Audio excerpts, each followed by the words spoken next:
How do you know when you're fluent in English? It's actually very simple. You become fluent in English the moment you stop translating from your own language into English.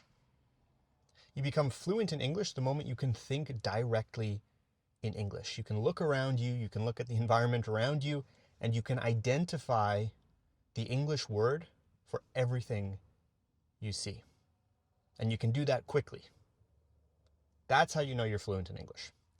And as you can see, the key here is to stop translating in your head. You need to think directly in English. You can't be looking at something or thinking about something and trying to figure out the word in your own language, then thinking about the translation, then finally saying it in English, because that's too slow. That takes time. And fluency is fast. Fluency doesn't require thinking. Language is just a vehicle for your thoughts. It's a vehicle to transmit your ideas. And when you're fluent in a language, you don't even think about the language, you just speak. That's exactly what you do with your native language. And if you want to become fluent in English, that's exactly what needs to happen. Now, how do you actually achieve this goal? Because it sounds easy on paper, but it's easier said than done. Here's the thing. We have two types of vocabulary. We have active and we have passive vocabulary. Your passive vocabulary consists of the words that you can understand, but that you don't use on a regular basis. So you might be listening to a conversation, you might be listening to my videos, you might be listening to somebody on the radio. If you listen to radio, I know most people don't nowadays, but maybe you're watching TV, maybe you're watching YouTube, and you can understand what they're saying. You know the words, you know the vocabulary, it makes sense to you. But if those words are not words that you yourself would actually use on a daily basis, that means those words belong to your passive vocabulary.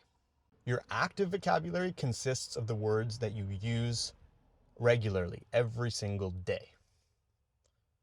And the goal here, if you want to become fluent in English, is to expand your active vocabulary.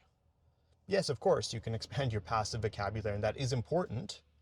It is very important, especially if you're at the beginner or intermediate levels. You do really want to expand your passive vocabulary as much as possible, but ultimately, your goal should be to expand your active vocabulary. And as I said, the active vocabulary, that consists of words you use on a daily basis.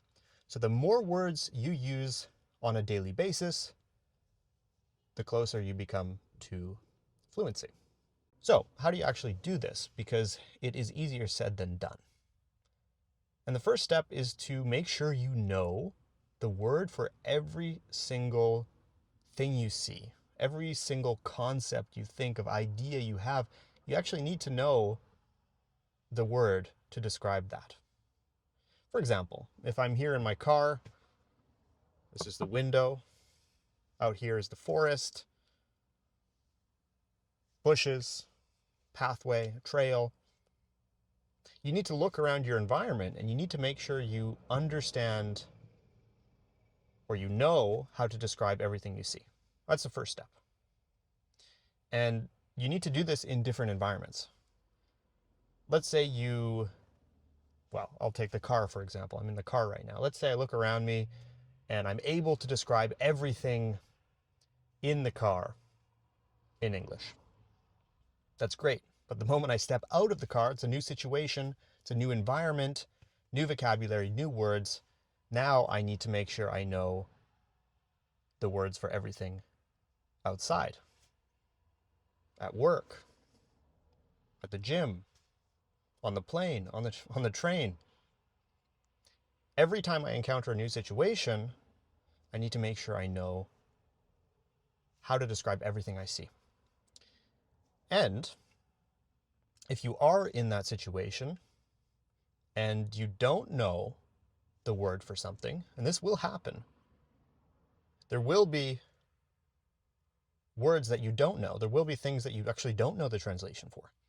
That's perfect because you can look up the translation from your own language into English, write it down, keep track in your notes app.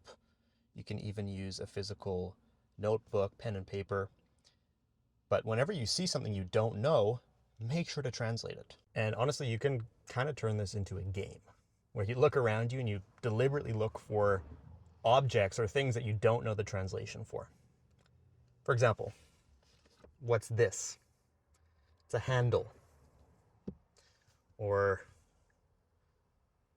this. It's the backrest of my seat. So you get the point. You're deliberately looking for words that, might be somewhat uncommon or words that you don't use too often, but that you don't know in English. And that's important because as we build our passive vocabulary, we need to look for things that we don't know. We need to look for objects that we don't know the translation for. So the first step is to make sure you know the translation of every single object in every single environment that you're in. That's the first step. And for the objects you don't know, translate them. Now, it might take you a moment to think of the translation. Maybe you know the translation. Maybe you knew this was a handle, but it took you a moment to think. It took you a moment to translate. That's perfectly okay. And honestly, I'm sure there are objects that I would have to think about, even in English, and I'm a native English speaker. The goal now needs to be to think of the translation more quickly. And this comes with exposure, right? The more you play this game, the more you look around and make a deliberate effort to name every single object in your environment, the quicker you will be able to translate, the quicker you will be able to name those objects. And the goal here is to make it instantaneous. So the moment you see an object, you instantly know the word. You can instantly translate it, and you don't even need to actually think about that translation. You just see the object and you know what it is in English. That's the goal. And that comes from playing this game countless times, 10, 20, 30, 40 times. Every situation you are in, you translate and make sure you know every single object, and you keep doing that. You do it over weeks, you do it over months, but you keep doing it. And it's going to become faster and faster. Next time you get into the car, you'll know this is a handle. The third time you get into the car, it'll come even quicker. So your goal or your objective here needs to be to do this as much as possible, to repeat this exercise, this game as much as possible. And the more you do this, the easier it will become and the faster it will become to name things you see. Remember, fluency is quick. Fluency is the ability to express your ideas without letting language become a barrier, without even thinking of language. You need to be quick, you need to be fast, you need to be able to identify everything in your environment in English quickly. Hope you found this video useful. Make sure to leave a like, subscribe here to English at the Ready on YouTube. And if you want to study with me and my team, click the link in the description below. We have several programs designed to help make you fluent in English. We've helped thousands of students over the last 2 years, so don't miss out. Click the link in the description below, submit an application, and we'd love to help you. I'll see you in the next lesson.